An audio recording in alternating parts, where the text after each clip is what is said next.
In front of me is Xiaomi 17 Ultra, and today I would like to show you how you can delete the password from Passwords Manager.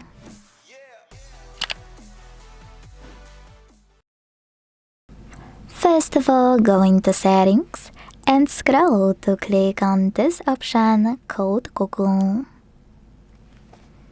Now choose All Services. Scroll again and this time tap on Autofill with Google over here. Choose Google Password Manager. Click on any password you wanna delete and enter your screen lock. Then tap on Delete button and confirm your choice in the pop-up. Thanks so much for watching. If you enjoyed this video, leave a like, comment and subscribe. Bye!